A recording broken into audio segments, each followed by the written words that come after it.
4 तारीख को पप्पू की मोए मोए हो जाएगी, 4 अक्टूबर को वहाँ भगवा चढ़ने वाला है। आप राहुल जी ने कि हिंदू हिंसक होता है, हिंदुओं से अपील करता हूँ कि उनको हरियाणा में आने ना दें, आए तो उनका बहिष्कार करें, जम्मू कश्मीर में भी घुसने ना दें, और जहाँ जाएं उनका बहिष्कार होना चाहिए। उनको पता चलना चाहिए कि मैंने कितनी बड़ी गलती की। 1 तारीख को जो उन्होंने संसद में बोला कि हिंदू हिंसक होता है, इसका जगह जगह बहिष्कार करना चाहिए, उनको बहिष्कार करना चाहिए। उनको रैली नहीं करनी देनी चाहिए। काले झंडे दिखाएं जितने हिंदू है हरियाणा के। हरियाणा में कहते हैं 36 बरादरियां हैं। हरियाणा वाले मौका मिला है हरियाणा वालों को, और जो सपना देख रहे हैं ना ये हरियाणा जीतेंगे पप्पू, वो जीत नहीं पाएंगे जम्मू कश्मीर। हर पार्टी अपने अपने तरीके से काम करती है। देखिए, पार्टी किसी भी राज्य में सरकार किसी की भी हो, हमारा मूल उद्देश्य तो ये होना चाहिए कि देश का विकास होना चाहिए, कि कोई भी पार्टी की सरकार बने। अब जिस पार्टी की मजबूत होगी, जिसको जनता चुनेगी, वहाँ उसकी सरकार बनेगी, ये बात तो तय है। अब भाई जो मजबूत होगा वही जीतेगा, मजबूत पार्टी तो जीतती है। लेकिन पार्टी किसी की भी हो, देश का विकास होना चाहिए, देश के विकास के हित के लिए काम करना चाहिए। हर पार्टी की यही विचारधारा होना चाहिए। और जो भी व्यक्ति भ्रष्टाचार करता है और गलत नियत से काम करता है, उसको गलत परिणाम मिलता है। जो मैं चुनाव है, क्या कहेंगे? 10 में से 8 तो बीजेपी। हरियाणा में बहुत तरक्की हुई है, डबल इंजन की सरकार चाहिए। डबल इंजन की सरकार थी। हरियाणा पंजाब से भी आगे है, मैं तो पंजाब से हूँ। पंजाब बहुत पीछे रह गया विकास में। राजस्थान और हिमाचल से भी आगे है हरियाणा। देश में नंबर 1 हर क्षेत्र में हो रहा है। हरियाणा में बहुत काम हुआ है। कहेंगे बांग्लादेश से शेख हसीना भारत में आई है, मोदी जी ने शरण दिया, क्या कहेंगे? देखिए, मोदी जी के जो भी काम करते हैं वो बहुत सोच समझ के करते हैं, और उन्होंने बहुत सही किया, शेख हसीना जी को शरण दी। और मैं तो कहता हूँ कि हिंदुओं को भी शरण दे देना चाहिए। जैसा अभी भैया ने बोला था कि भारत से मुसलमानों को अलग कर दो, और जिस तरीके का अत्याचार वहाँ पे हो रहा है, ये बहुत ही छोटी और हीन मानसिकता को दर्शाता है।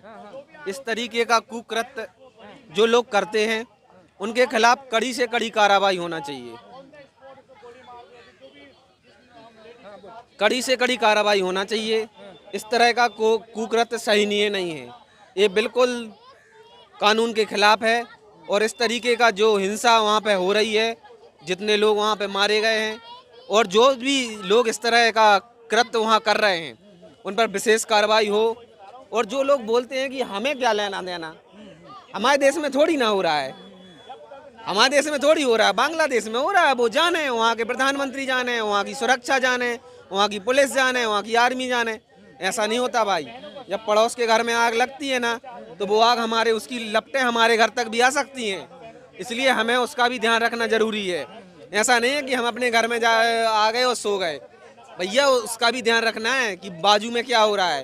तो जिस तरीके की हिंसा वहाँ पे हो रही है, महिलाओं के साथ सुनने में आया, बुरा हो रहा है, लोगों को मार रहे हैं, मंदिर जलाए जा रहे हैं, और हिंसा बहुत तीव्र गति से वहाँ पे बढ़ रही है। तो इसके लिए विशेष कदम मोदी जी को उठाना चाहिए, वहाँ की सुरक्षा के लिए, और हो सके तो यहाँ से आर्मी भी भेज देना चाहिए। क्या मतलब अब भारत से आर्मी जाएगा बांग्लादेश? हाँ, तो जाएगा ना। अगर आपके पास इतनी अथॉरिटी है, इतना पावर है, तो वहाँ पे जाना चाहिए। क्यों हमारे वहाँ के हिंदू भाइयों के ऊपर इतना अत्याचार हो रहा है, क्या कारण है इसका? इसकी विशेष बैठानी चाहिए मोदी जी के लिए। शेख हसीना आई थी, तब विपक्ष और मोदी जी दोनों मीटिंग में बातचीत हुई थी, बहुत गंभीर मसले पे बातचीत हुई थी। होना चाहिए, बिल्कुल होना चाहिए। और हमारे मोदी जी से जो भी ऐसी गंभीर मुद्दों पे बात करेगा, उसका निश्चित रूप से कोई ना कोई समाधान निकलेगा। क्योंकि हमारे मोदी जी बहुत ही पावरफुल नेता हैं और बहुत कुछ करने की दम रखते हैं। तो कह रहे हैं कि मोदी जी से भैया, अमेरिका का राष्ट्रपति खुद चल के आया था अभी भारत मंडपम में, जब G20 समिट की वो थी वहाँ पे, उसके लिए। तो इससे अंदाजा लगाओ कि मोदी जी कितने पावरफुल नेता हैं और कितने मजबूत नेता हैं। विपक्ष तो कह रहे हैं, जवाब नहीं दे रहे मोदी जी। देखिए, राहुल जी संसद में बार बार बोलते हैं कि मोदी जी मुझसे आंखें नहीं मिला सकते, मोदी जी मेरे साथ डिबेट करें। तो अब देखिए, मोदी जी की सोचते हैं कि इनके साथ क्या डिबेट करें और इनके साथ क्या बात करें। लेकिन अगर वो ये चैलेंज कर रहे हैं मोदी जी के लिए कि आप मेरे साथ डिबेट करें, तो उनको उनका चैलेंज एक्सेप्ट करना चाहिए। इससे पता चलेगा कि भाई आप क्या सोचते हैं, मोदी जी क्या सोचते हैं। तो अगर राहुल जी बार बार संसद में बोल रहे हैं कि मोदी जी की डिबेट करें, डिबेट कराओ मोदी जी की मेरे साथ, तो भाई राहुल जी का वो चैलेंज एक्सेप्ट कर लें। भाई क्या क्वेश्चन पूछेंगे? अगर आपके अंदर कोई भय नहीं है, आपने कोई गैर कानूनी काम नहीं किया है, भ्रष्टाचार नहीं किया है, आप सही हैं अपनी जगह, आप सत्यवादी हैं, तो आप राहुल जी के साथ डिबेट कीजिए, उनका चैलेंज एक्सेप्ट कीजिए। बांग्लादेश में जिस तरह से शेख हसीना बांग्लादेश छोड़ के आ गई इस्तीफा देके, क्या कहेंगे आप? और कहाँ जाती, उसको जहाँ यही शरण मिलनी थी। कहाँ सारे देश ने ठुकरा दिया, लेकिन यही भारत अपनाया, क्या कहेंगे? भारत की पहचान है। भाई तो भारत की पहचान है, जैसे ही आप क्या कहेंगे, युवा हैं? बिल्कुल, यही तो भारत की पहचान है कि हम सबको राहुल जी प्रधानमंत्री बनेंगे, ये ऐसा कभी नहीं होगा। वो तो विपक्ष के लायक नहीं है, ये जो पद पा गए हैं उस लायक नहीं है, वो ये नहीं बनेंगे कभी भी। विपक्ष मजबूत हुआ पहले से। हुआ, मगर इसलिए तो उछल रहे हैं, इसलिए तो उत्पात हो रहा है, जगह जगह रेप हो रहे हैं, जगह जगह गुंडागर्दी बढ़ रही है। अब बुलडोजर ज़्यादा तेज चलेगा देश के अंदर तभी शांत होगी। ओ, किसका बुलडोजर चलेगा? पूरे देश के अंदर चलना चाहिए। हाँ, जैसे यूपी में चल रहा है ना, ऐसे पूरे देश में चलना चाहिए। आपका क्या मतलब है, बुलडोजर चलना चाहिए क्या? ये बुलडोजर बाबा के नाम से होगी जी, फेमस हो गए हैं। और जो जिस तरीके का कुकृत्य करता है तो उसको वैसी सजा मिलनी चाहिए। अब ऐसा तो है नहीं कि भाई किसी के भी घर पे बुलडोजर चला दे रहे।